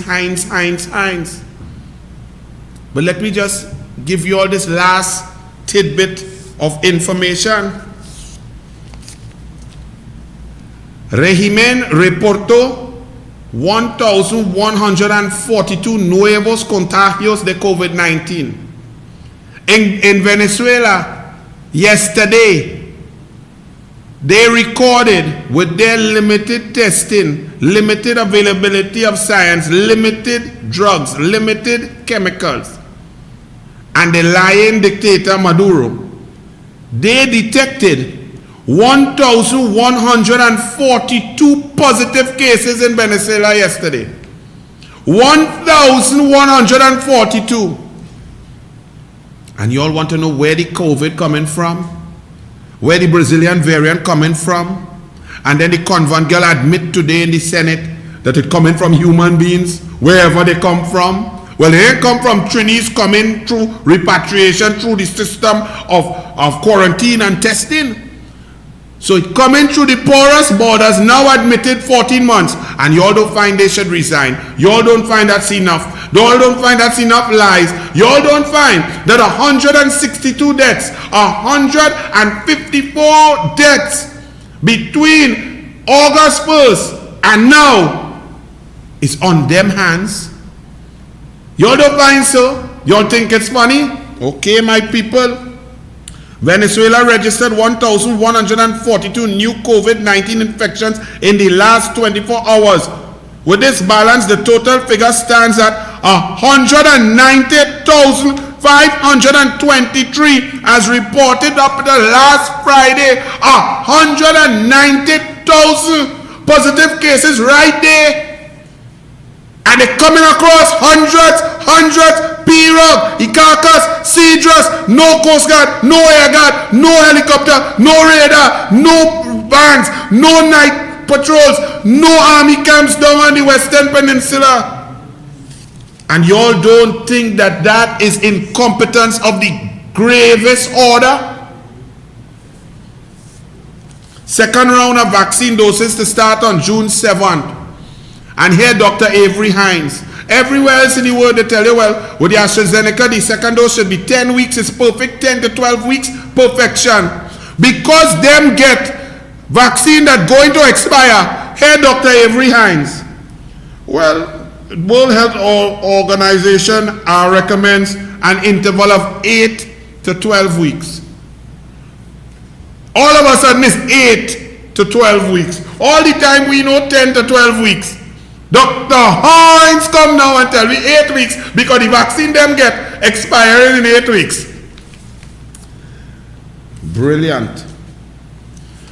The big question in the Express, will you go for the COVID-19 vaccine? This is my final point because I've gone on long today. And I hope I've made the point that we are in grave danger because our leaders have no brain, have no plan, and never intended to do anything to keep Trinidad and Tobago safe. All they intended to do was to recuse themselves, gut the procurement legislation, spend your money without procurement, and legalize thieving. That's all. And they've done that brilliantly, I must say. Perfect. But let me ask you this. Where's the education program on vaccination? Don't you notice that they only had 70-something thousand doses of vaccine for 35,000 people, 37,000 people? And there's no real rush for it. There was greater rush 5 years ago when Massey stores had offered $100 ham. Remember that? It had $100 ham. And it had crowd, man run over woman, throw down granny to get a ham. Remember that? This is life-saving vaccine. We 1.4 million vaccinations short. And it's a kind of calm. Doesn't that worry you? Did you try to analyze why is it kind of calm? Because people not going and take it. People afraid that vaccine. If you feel Rowley afraid it, them afraid it more. Because there's been no education program by the government of Trinidad and Tobago. I read somewhere that they tendered out some education marketing plan, but nothing. So information has people scared. People don't know if it's blood clot, this, that, this one, that one. People frightened. So people say, no, let me wait. Me, I want to rush the dead. So if people are in that mindset, how are we going to reach herd immunity to get the economy back going? If people are not willing to take a vaccine, you cannot reach herd immunity. Herd immunity is the key to economic survival, economic revival. Without that, so on top of us not having the number of vaccines, the next problem is, even if they eventually get the number in 2023, that our people won't go in vast enough numbers to reach herd immunity. Therefore, we will be the last country, and all of us, your money will be gone, the heritage will be gone, the savings will be gone, the PNM will be gone, and whoever else had to come thereafter, Lord have mercy. So the big question in the Express was, will you go for the COVID-19 vaccine when the other supply is available? Them talking about the second dose in June. They might talk about the next 100, 200, 400,000 vaccine. Them reach June already. Karen Hamilton, after that disastrous attempt to secure vaccines, India needs all on their own. The wealthy hedge fund owners and so on, they need that. Alan Taylor, when will that be? All now India need all the vaccine they could use. Boise Rampasad, it's very sad, especially after seeing the performance of all of your authorities in Trinidad and Tobago. The citizens have a right not to trust them. You see? Trust is very important, Dr. Hyde. No, let Rowley have my dose. Talking about Rowley dose. Why is it so important for Dr. Hines and Dr. Parasam and all these doctors to tell us that Rowley can't take no vaccine till October? But nowhere else in the world is that true. People saying 21 days if you had it. People saying take it. The only thing they say is if you actually have it at the time, please stay home, because if you come for your vaccine, you might spread it to 2, 3, 4 people. Look at it. Rowley will not be able to receive his vaccination until October, as patients recovered from COVID must wait 6 months. That is Dr. Hines and the Trinidad and Tobago thing, right? But let's look at Oxford University hospitals. Should people who have already had COVID-19 get vaccinated? This was last updated on April 9th, 2021, just about 2 weeks ago. Answer: yes, they should get vaccinated. There is no evidence of any safety concerns from vaccinating individuals with a past history of COVID-19 infection or with detectable COVID-19 antibody. So people who have had COVID-19 disease, whether confirmed or suspected, can still receive the COVID-19 vaccine. You can have the vaccine 28 days after you have had a positive test for COVID-19, or 28 days after your symptoms started. So you may need to wait. Rowley, 12 days, boy, take a jab. Take a jab, Rowley. Coward, what it is? Playing games, every hands, 6 months, can't take. No, you all remember who cared about when he could take the vaccine? If you're Prime Minister of COVID-19, we want to know the fever, what's the temperature, what rise, what's the risk, what he take, how he coughing, what medicine, how he lungs going. Well, them come to tell me none of that. Them come to tell me, well, since he get COVID-19, he can't take the vaccine till October. And he get COVID-19 on the day he was to get the vaccine. You all believe in coincidence? It's just coincidence all you believe in? Just now, don't put that yet. We're nearly wrapping up. But let me ask all you this before we go. If Dr. Hines and Rowley are to be believed, right? That when you have COVID-19, when you're positive, you can't take a vaccine for 6 months. Isn't it true that 80% of people who get COVID-19 never know that they got it? They're asymptomatic. And if 1 billion people in the world have been vaccinated, that means 800 million of them would have had COVID-19 and get vaccinated. So what's the big deal? I can't hear any PNM answers. Let me wait. PNM, please tell me. What's that? Rowley's a coward? Y'all believe him? But let me tell you something. We are in a complete and total mess. We have a government that's totally incompetent. We have a Minister of National Security who's a total failure for 35 years in little Kobo sweats, and he started off worse than anybody would have thought. We have porous borders. We are in a pandemic with incompetence. They are dipping in your money and borrowing. Our debt to GDP has reached 91%. Our reserves, US reserves, are down to under $4 billion. They are borrowing more at different interest rates. We have nothing. We have no economy. The energy sector has crumbled. They now put small pin there to just go now and dispose of assets. We have no procurement legislation. It has been gutted. We have lost over 150,000 jobs during the pandemic and 103,000 jobs before. We have at least 120,000 migrants here who are taking up whatever jobs and trying to survive. We have no vaccines. Our economy is in a mess. We cannot feed ourselves. We cannot get foreign exchange. 41% of businesses will never open again. Our education system is in a mess. They cannot even pay contractors to provide traffic lights and key software to the check-in counters at the airport. We are in a complete mess. But let me tell you something. We have learned now, my people, that elections have consequences. When it comes to politics, we have to get serious. We have been indoctrinated with this nonsense about race and voting, who black and who Indian. We are all Trinbagonian.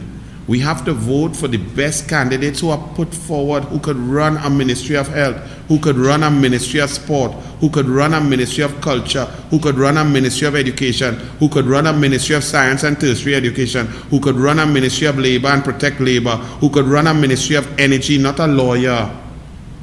You all need to stop it. It's going to be hard even with a great team of people. A great team of people, as Kamala Persad-Bissessar has under her watch, with all her available people, with the 3,470 people who will serve on boards. Because they put the same people on boards. You have 10 people on one board. Former Mayor Eustace Nance says, oh God, how much board are you on? Ingrid Lashley at PNM, stalwart, how much board? 8, 7, 8, 9, 10 board. How much board Newman George on? How much money is Noel Garcia in control of? Why there's such a few people in charge of everything when we need all hands on deck, all brains on deck? However, even with a Kamala Persad-Bissessar team in finance, not an engineer who can't build a stadium and it fall down. in health, in sport, in culture, in education, in tertiary education, in opportunities, in labor. Even with that, it will be difficult. But the changes have to be made now. We are in a total, complete mess. Our children will look back at us as idiots. But don't mind. No matter how hard the problem, if you have the heart, the soul, the mind, the wherewithal, and the teamwork to solve it, it can be solved. So some of you believe that we're going through for life. I am not there yet.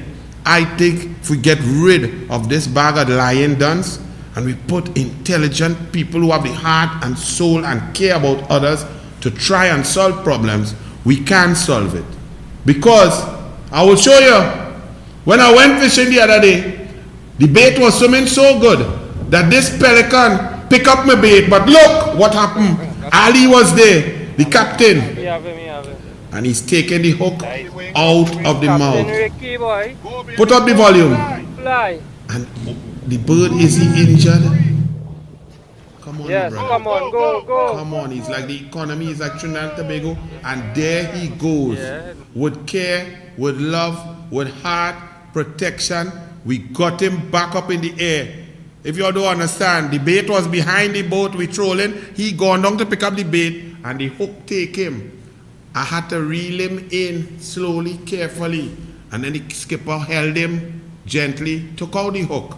So even though things were looking bad, even though it looked dark, because Ali, the captain, fisherman of 40 years, had the wherewithal, the intelligence, the brilliance, and the skill, he saved the pelican's life. The pelican is Trinidad and Tobago. We need to put Ali, the UNC, Kamala Prasad Bisesa, in charge to save this sinking ship like the TNT Express that Rohan Sinanan sold and say, well, we wash our hands of that, it sink. It's not we own.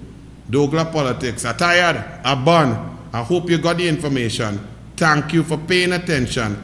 God bless. See you on Friday.